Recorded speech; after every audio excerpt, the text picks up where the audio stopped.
لە تەوەریەکەمی بەڕامەی بانی باش کوردستان باز لە میرات دەکەین لە ڕۆی یاسا و هەروەها دابشکردنی بۆ ئەمە بەسەوە گفتوگۆی زیاتر بە میوانداری کاک زەردەش بیلال پارێزەر بەخێر بێ.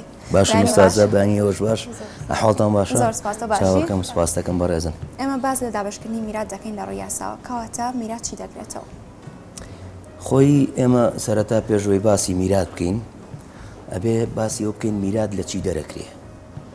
میرات لە ماڵێک دەرەکرێ، لە ماڵێک یان لە مافێک دەرەکرێ کە کەسێکە ئەمرێ دوای مردنی خۆی بۆ ئەوانی جێ هەڵێ کە مستحقی وەرگرتنی ئەوانن. باشە؟ کەواتە میرات ئەو ماڵەیە یان ئەو مافەیە کە کەسێک هەیەی بۆ دوای خۆی بۆ ئەو کەسانی جێڵە کە مستحقی وەرگرتنی. اینجا میرات کۆمەڵێک مەرجی هەیە، کۆمەڵێک پایی ئەساسی هەیە. پایە ئەساسیەکانی بوونی مۆریسە واتە ئەو کەسەی کە ئەمرێ ماڵەکە جێڵێ، زایدەن بوونی واریسە ئەو کەسەی کە ماڵەکەی بۆ جێمێنێ، زایدەن بوونی ئەو ماڵەیە. باشە؟ اینجا ئەو ماڵە کە جێ ئەمێنێ کۆمەڵێک مافی هەیە پێشەوەی بگا بە میراس، پێشەوەی دابش بکرێ بەسەر و کەسانەیە کە مستحقی وەرگرتنین. کۆمەڵێک مافەیە لی دەرەکرێ. یەکەم ئەو کەسەی کە ئەمرێ پێش هەر شتێک ئەو دەینانە و قەرزانی کە لە ئەستۆیەتی پێش مردنی لەو ماڵە دەرەکرێ کە جێهێشتووە. دوای ئەوە ئەگەڕین بۆی ئایا بزانیم کەسە وەسێتنامەی هەیە، ئەگەر وەسێتنامەی هەبێ وەسێتنامەکەی لێ دەرەکەی. سەرەتا یەکەم شت ئەفۆن ئەومان بیرچوو یەکەم شت تەجهیزی مردووەکە لەسەر ئەو ماڵێک کە جێیە، یعنی کفن و دفنکردنی مەساریفی ئەوەی کە تێی ئەچێ بۆ کفن و دفنۆمانە یەکەم جارەوەی لێ دەرەکرێ، پاشان دەینی لێ دەرەکرێ، دوای ئەوە وەسیە گەر وەسیەتێکی کرده بێ بۆ کەسێک ئەوەشی لێ دەرەکرێ ئەو جا تەوزیع بە بەسەر مەراسیمی دەفن تەعزیە ناگرێتەوە. ئەزانی بەپێ عورفەکە عورفی مجتەماعەکە ئەڵێ عورفی ئەو مجتەماع ئەو کۆمەڵگایە مەراسیمی کفن و دفن چۆن بێت، بەڵام ئەبێ ئەو مەراسیمی کفن و دفنە بەپێی شەرع دژیەک نەوەستێ. باشە؟ یعنی هەر شتێک لە ڕووی شەرعیەوە دژ نەوەستایەوە ئاساییە ئەو مەراسیمی کفن و دفنە لەو پارێ دەکرێت. ئەجینا زیاتر لەوە نەداینەکانی ئەم کەسەی کە ئەمرێ یاواتە قەرز پێدەرەکانی ئەو کەسانی کە قەرزیان لای ئەم کەسەیە مولزەم نین زیاتر لە عورف پابند بن، یعنی ئەگەر زیاتر لە عورف سەرف کرا ئەو کاتە وەرەسەکە خۆیان ئەبێ لە جیرفانی خۆیان بیان. ئەم داوایەکە ئەو مافەی کە لای ئەم مردووە هەیە داوایەکاتەوە. باش لە میرات جیازی هەیە لە نێوان ماڵ و مۆڵک لەگەڵ پارە؟ نەخێر نەخێر لە میراتە ماڵ و مڵک و پارە نا هەمووی وەکو یەک بڵێن کۆمەڵێک ئەحکامی تایبەتی خۆی هەیە. ئەڵێ میرات چی ئەگرێتەوە بڵێن تەریکە چییە؟ ماڵە لەگەڵ مافە. ئەو مافانشی کە شایستەی فرۆشتنن بە هەمان شێوە ئینتیقالەکەن بۆ وەرەسە، یعنی ئەگوازرێنەوە بۆ وەرەسە، کەواتە لە بینی پارە و ماڵان نا. باشە کاک زەردەشت ئەو کەسانەکەن کە مستحقی میرات نین، کەسێک بۆ نمونە ئاینەکەی بگۆڕێت لە مسلمانەوە ئاینەکەی بگۆڕێت یاخود لەسەر جنسی ئەو کەسە نەبێت کە گیانی لە دەزاویان خۆی هۆکاری مردنی ئەو کەسە بێ ئەمانە میراتیان دەکەوێت کەسێکی تر هەیە. ئێمە بڵێ مستحق قۆنە بتەریکەمان هەیە، ینی وانی مستحقن بە تەریکە ئەوەشی جەنابە باسی کرد ئەوە مەوانعی ئیرسە. باشە؟ یعنی ئەمە ڕێگریەکانن لە ئەو ڕێگریانن کەواکە ئەم کەسە مافی نەکەوێت. بۆ نمونە کەسێک یەت مۆریسەکەی خۆی ئەکوژێ، ئەمە وا گریمانی بۆکرێ کە بۆیە ئەم کەسە مۆریسەکەی خۆی کوشت لەبەرەوەی زوو بگا بە میراتێکە. باشکەواتە ئەمە بڵێن جەریمەیەک وەسیلەیەکی نامەشروعی بەکارێنا بۆ گەیشتن بە میراتەکەی مۆریسەکەی، لەبەر ئەوە بەپێی شەرع بەپێی یاساش ئەم کەسە میراتی بەرناکێ، یان کەسێک دیانەتی خۆی ئەگۆڕێم هینە بێت بڵێ مرتە دەبێتەوە ئەمە دیسانەوە میراتی ناکە، میراتی نابە. یان کەسێکمان هەیە بڵێن لە هینە اختیلافی ئینمان هەیە دار، اختیلافی دار، ینی لە نیشتێجی وڵاتێکە و نیشتەجی وڵاتێکێ ئەوەشمان هەیە کە ئەویش بەپێی ئین تعاملی لەگەڵاکرێ بەپێی چی پێڵێن تعامل بالمیسل، واتە وەکو یەک لەگەڵ چی وڵاتێکە چۆن ئەو تعامل لەگە مناکە منش بۆ شێوازە تعاملی لەگەڵاکەم ئەو تعامل لەگەڵەکە. بەڵێ لە دابشکردنی میرات و وەرگرتنی میرات لە خێزانێکدا کچ و کوڕ جیاوازیان دەکرێت یاخود هەردووکیان هەمووی یەک بەشوارەگرن؟ ئێمە ئەبێت جیاوازی لە دوو حاڵەتا بکەین. ئێمە لە دابشکاریە دوو دابشکاریمان هەیە. دابشکاریەکمان هەیە پێڵەن دابشکاری شەرعی ئەمە شەرع ئەحکامەکانی داناوە و یاسای باری کەسێتی عراقیش لەوە وەریگرتووە. ئەمە لێرەیە ئەڵێ للذەکەر مثل حەظ الأنثەیین، واتە هەر کوڕێک دوو بەشی کچ وەرەگرێ. ئەمە بەپێی دابەشکاری شەرعی. ئەم دابشکاری شەرعیە قانونی ئەحوال شخصی واتە یاسای باری کەسێتی عراقی کاری پێکردوم شەرعیش بەم شێوازە تەعاملی لەگەڵاکە. بەڵام دابشکاری چکەمانەیە کە دابشکاری یاسایی پێڵن ئەمە تەنها یەک مافەگرێتەوە، پێڵن مافی ڕەفتارکردن. ئەو زەویانەیە کە دەوڵەت خاوەنی ڕقەبەی مڵکەکەیە باشە، بەڵام حەقی ڕەفتارکردنیەوە بە تاکەکان. ئەمەیان قانونی مەدەنی عراقی لە پێوان بێ لە مادە 11 تا 11 ئەحکامەکانی ڕێکخستووە. لەمەیانە تەنیا بڵین کەسێک زەویەکی زراعیە مافی ڕەفتارکردنی بە زەویەکی کوشتکاڵیەوە هەیە، کاتێک ئەمرێ ئەم مافەی ئەو کە ئینتیقالەکە ئەگوازرێتەوە بۆ وەرەسەکەی بە شێوازێکی جیاواز ئەگوازرێتەوە، لەوێ کوڕ و کچ وەکو یەکوان. باشە جیاوازەکەی ئەم لێرەیە بڵین لە قەسامی شەرعیە کوڕ و کچ کوڕێک بەشی دوو کچی هەیە، بەڵام لەوێ کوڕ و کچ وەکو یەکوان. اینجا جیاوازێکی کەشی هەیە لێرە بڵین لە قەسامی شەرعیە ئەگەر ژنێک مناڵ پیاوەکەی مناڵی هەبێ یەک لەسەر هەشتی بەرەکەوێ، ئەگەر پیاوەکەی مناڵی نەبێت لە قەسامی شەرعیە واتە لە دابەشنامەی شەرعیە ئەگەر پیاوەکەی مناڵی نەبێ یەک لەسەر چواری بەرەکەوێ. بەڵام لە قەسامی قانونیە ژن و پیا وەکو یەکوان. باشە کاکزادەش زۆر باسی شەرعت کرد. من دەپرسم لە سنەتی پێغەمبەر و فەرزی خودای گەورەدا بەشی میرات بۆچی کەسێک دیاری کراوە کە پێویستە ئەوەنی پێ بدرێت؟ ئەوە جیاوازە. ئێمە دوو جۆر خاوەن بەشمان هەیە. جۆرە خاوەن بەشێکمانەیە بە فەرز بەپێی ئاەت و سنە دیاری کراون، ئەمە بە فەرز ئەبێ بەشەکانیان بۆ دیاری کراوە. بۆ نمونەمە بەشی ئەمە یەک لەسەر دووە، بەشی ئەمەیان یەک لەسەر چوارە، بەشی ئەمەیان یەک لەسەر شەشە. باشە ئەمە ئەسحابی فروزی پێڵن، ینی خاوەنی فەرزەکان کە بەپێی ئاەت و سنە دیاری کراون. بەشێکی کەشمان هەیە پێڵێن ئەمانە عەسەبەن، واتە باقیات ئەوەی کە لە خاوەن فەرزەکان زیاد بێ ئەمانەی بن. ئێستا بۆ نمونە خاوەن فەرزەکان چێن؟ خاوەن فەرزەکان باوک و دایک، کاتێک کەسێک ئەمرێ باوک و دایکی یەکی یەک لەسەر شەشە بن. بەپێی شەرع باوک ئەگەر کەسەکەی کە ئەمرێ کچی جێهێشت بێ یەک لەسەر شەش و باقیاتیش دوای ئەوە یەک لەسەر شەش و باقیاتیشە بە. بەڵام قانونی عراقی ئەوەی بە شێوازێکی کە ڕێکخستووە نەخێر ئەگەر کچ بێ ئەگەر کوڕ بێ کاتێ باوکیان ئەمرێ باپیریان هەر یەک لەسەر شەشەکە بە و نەنجیشان هەر یەک لەسەر شەشەکە بە. ئیتر ئەگەر کچیش بێ باقیاتی وەرسەکەی باوکی تەنیا بۆ ئەم جێمێنە. بەڵام بەپێی شەرع نا ئەگەر یەک کچ بێ یەک لەسەر دووی بەرەکەوێ، ئەگەر دوو کچ بن دوو لەسەر سێ باقیاتەکە چێ بۆ باپیرەیان. ئەمە بڵین بەم شێوازە دابشکراوە. ئین 12 صاحب فەرزمان هەیە کە ئەمە بە فەرز ئەبێ بەشەکانیان دیاری بکرێ. هەشتیان کچە، چواریان پیاوە. بۆ نمونە دایک، ژن، کچ، خوشکی شەقیقە، ئوختی شەقیقە، ینی خوشکێک لە دایک و باوکەوە. ئەمانە هەموو یەک بڵین شەرع بۆی دیاریکردوون کە حەسەیەکی تایبەتیان هەیە و پێویستە بیاندرێتێ. اینجا ئێمە حاڵەتێکمان هەیە پێڵەن حەجب. ئێمە کە باسی 12 ئەکەین، ئەم 12ەیە ڕەنگە بەهۆی کەسانێکەوەمانە حەجب ببن. اینجا دوو جۆر حەجبیشمانەیە، حەجبی حرمانوانەیە لەگەڵ حەجبی نوقسان. حەجبی حرمان ئەوەیە کەسێک ڕاستە ئەمە ئەگەر بەهۆی کەسێکی کەوە هیچی بەرناکەوێ. بۆ نمونە کەسێک بڵین باوچێک ئەمرێ کوڕی هەیە و کوڕەزاشی هەیە، مادام کوڕی هەیە کەسێکی لەیەک نزیکترە لە باوکەکەوە کوڕەزاکە هیچی بەرناکە، ئەمە پێڵەن حەجبی حرمان. حەجبی نوقسانیشمان هەیە، ئەمە بەهۆی کەسێکەوە ئەگەر ئەم کەسە نەبووایە حەسەی ئەم زیاترە بوو. باشە ئێستا بۆ نمونە ئەگەر بڵین خوشک و برایەک، ئەگەر خوشکەکە نەبێ براکە کاملی حەسەکە ئابا، ئەمە بەهۆی یەکەوە حەجبی ئینەبن، حەجبی نوقسانە بن، بەشەکەیان کەمەکە. لە قسەکانی پێشدا کاک زاردەش ئەمە بێمەوە سەرەوە باسی کە باسێک لەسەر هەشت کرد کە ئافرەتەکەی لەسەر هەشت وەرەگرێ ئەگەر بێت و پێی خەزانەکە کۆچی دوای بکە مناڵی هەبێت. ئەگەر بێت و مناڵی هەبێت یەک لەسەر هەشت باقیەکەی بۆ کێ دەبێت؟ ئەگەر بێت و مناڵیشی نەبێت هەر باقیەکەی ئەو یەک لەسەر هەشتە بۆ کێ دەبێت؟ ئەزانی چۆنە ئێمە گەڕیم بزانین ئەم کەسە سەرەتا باوکی هەیە، ئەگەر باوکی هەبێ جارێکە مناڵی کەوتمان یەک لەسەر هەشت کاتە پیاوەکە مناڵی هەیە. باشە؟ ئۆتۆماتیکی باقیاتی ئەگەر باوک و دایکی هەبێ یەکێک لەسەر شەشی باوک و دایکی لێ دەرەکرێ باقیاتە چی بۆ مناڵەکانی مادام یەک لەسەر هەشتە.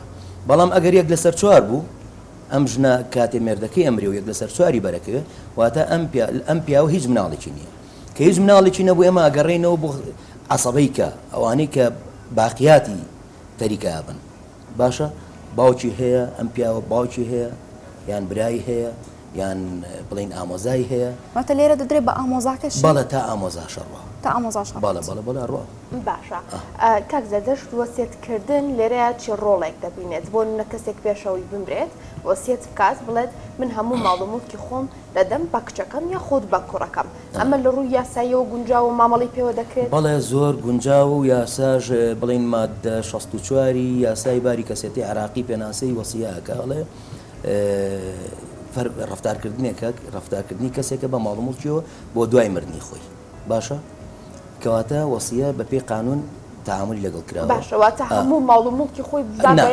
ناخوربان بەڵێ ئەم وەسیەتکردنە بڵێنی تایبەتی خۆیش مەرج و شروتی تایبەتی خۆی هەیە کەسێک ئەتوانێت تەنیا لە حدودی یەک لە سەرسەیە ئەتوانێت تۆ ئەتوانی ماڵەکەی خۆت هەمووی بێ بخاتون باشە بەڵام بەنیسبەت وەرەسەکەی تۆ تەنیا یەک لە سەرسەی بۆ ئەو ئەڕوا ئەگەر وەرەسەکەی تۆ ڕازی نەبن پێی بەس ئەگەر وەرەسەکەی تۆ ڕازی بوون پێی هەموو ماڵەکەشە با مشکلە نییە بەڵام یەک لە سەرسەی نافزە بەنیسبەت وەرەسەکەی تۆ باشە ئەجینا کەسێک دەتوانێت بڵێ وەسیە بکە بۆ کەسێککە بە هەموو ماڵومەکەی خۆی بەڵام لە حدودی یەک لە سەرسەیان نافزە زیاتر پێویستی بە موافقی وەرەسەکە هەیە اینجا وەسیە بڵین بە پێی شەرع بۆ هین ناکرێ بۆ وەسیە بۆ میراتگرەکان ناکرێ نابێ میراتگرەکان مستەفید بن لە وەسیە ئەمە بە پێی شەرع بەڵام بە پێی قانون بە پێی تعدیلی 2008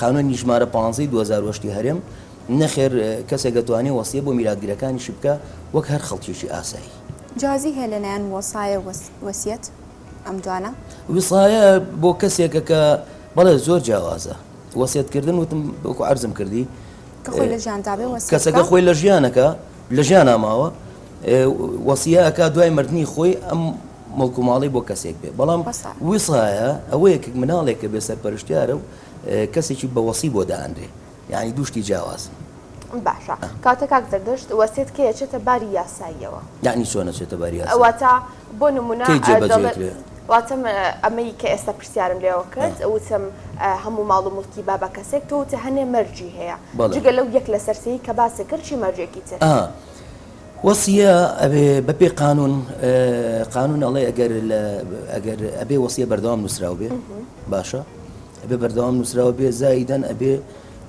ئەگەر ئەم وەسیەتی کە ئەکرێ ماڵێکی گوازراوە بێ قیمەتەکەی لە 500 دینار زیاتر بێ یان نەخێر ماڵێکی نەگوازراوە بێ واتە خانوو بەرەو ئەمانە بێ ئەبێ ئیلا لە دایرەی کاتب عەدل تەنزیم بکرێ باشە یعنی ناکرێ وەسیەتێ بکەی ئەگەر خانوو بێ لە کاتب عەدل تەنزیمی نەکەی بەڵام ئەمەش هینی هەیە ینی بۆ نمونە ئەکرێ نەکرێت لە دوو ئیسtisنا دوو حاڵەتی ئیسtisنا هەیە کە ئەکرێ ئەم وەسیەتە بڵین نووسراو نەبێ چی کاتێک ئەو کاتی کە مانعێکی ئەدەبی هەبێ مانع ئەدەبی ینی چی ینی من و تۆ پەیوەندیەکەمان ئەمەنە لە ئاستێکایە کەسمان ڕوومان نایە پێت بڵێن بڵێن عادی زەحمە نەبێ وەرە با بچین بۆ کاتب عەدل وەسیەتەکە با لێ تەنزیم بکەین یان کەسمان ئەومان نییە لە بین ئەنجا ئەمەش پێویستی بە سەلمانە نەیە مانعی ئەدەبی بەردەوام پێویستی بە سەلماندن هەیە ئەبێ بسەلمێنرێکە ئەم کەسە ئەم دوو کەسە فعلەن عیلاقەکەیان بە جۆرێ بۆ هیچ کاتێک نووسراو لە بینیانە نەبوو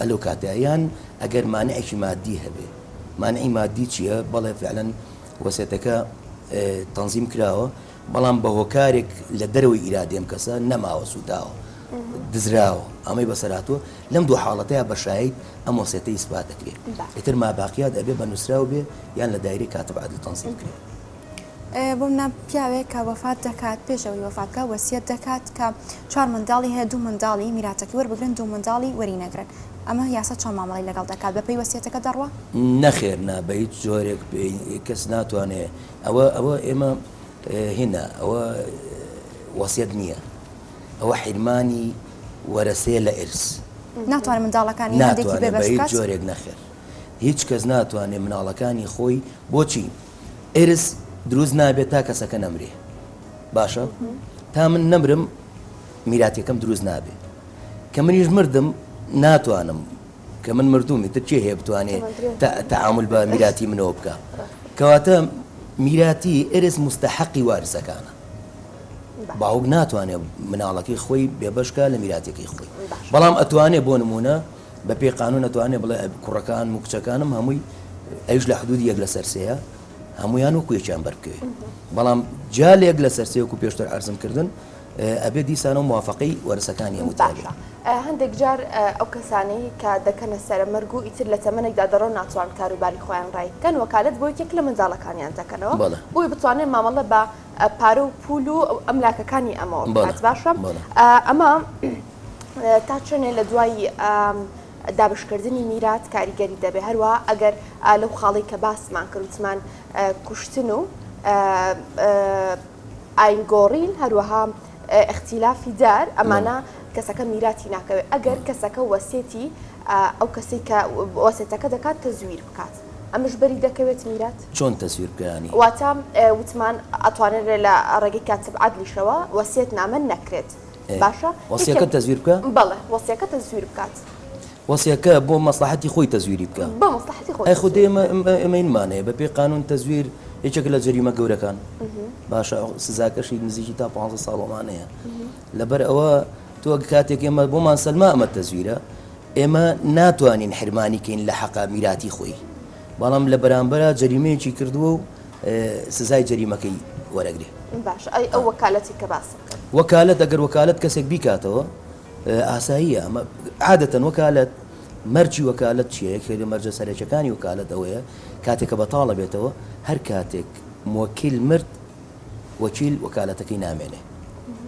یعنی وەکیل تەنیا لە ئەسنای وجودی بوونی موەکیلە وەکالەتەکە ئەتوانێ ئیش پێ بکە کەواتە مادام ئەم کەسەش ژیانایە بە ئیرادەی خۆشی بڵین کۆمەڵە شەرت هەیە کەسێکە وەکالەت دەکاتەوە بێ بە مکرەه نەبێ ینی واتە زۆری لە نەکرابێ زایدەن ئەبێ ئەم کەسە ئیرادە و ئیدراکی بە جۆرێک بێت کە قانون ڕێی پێیا بێ بتوانێت وەکالەت بکاتەوە کەسێکی بۆ نمونە مەحجور واتە حجر خراوەتە سەر تەسەڕوفاتی ناتوانێت وەکالەت بکاتەوە کەسێک کە سزاکەی لە 5 ساڵ بەرەو ژوورە ناتوانێت وەکالەت بکاتەوە ئەمانە ناتوانن تەسەڕوف بە مڵکوماڵی خۆیانەوە بکەن بەڵام کەسێکی ئاساییە ئەتوانێت تەسەڕوف بە مڵکوماڵی خۆ بکە ئیدراک و عەقڵی لە دەست نایەوە هیچ ئیشکالیاتێکی نییە مادام لە ژیانە ئەم کەسە ئەتوانێت هەموو ڕەفتارێ بۆ مڵکانەوە بکە کە بە پێی وەکالەتەکە کە دیاری کردووە وەکالەتمانەیە مطلقە ڕەهایە وەکالەتمانەیە مقەیەدە کۆمەڵە مافی لێ دەرکردووە بە پێی ئەو وەکالەتی بکراتەوە توانێت هەموو ڕەفتارێ بکە دابشکردنی میرات و پێدانی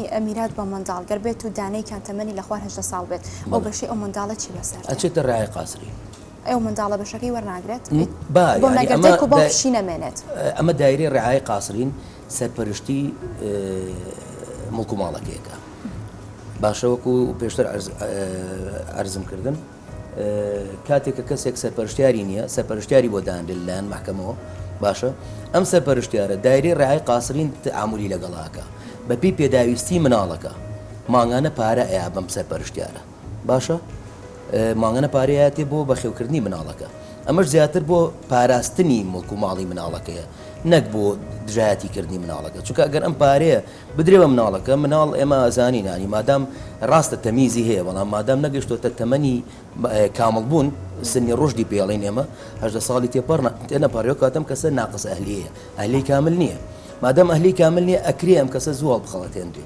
ئەکرێ فێڵی لێ بکرێ ئەکرێ استیغلال بکرێ باشە قانون ئەم ڕێگایی داناوە بۆ پاراستنی مڵکوماڵی مناڵەکە لە هەر دەستی هەر کەسێک کە بێوێ زیان بە بەرژەوەندی و مناڵە بگەێنێ باشە کاک زەردەش بیلال پارێزەر سپاس بۆی لە پرۆگرام بەندۆر کردسانەگەمان بەشدار بکات زۆر سپاس چاوەکە من بەڕێزم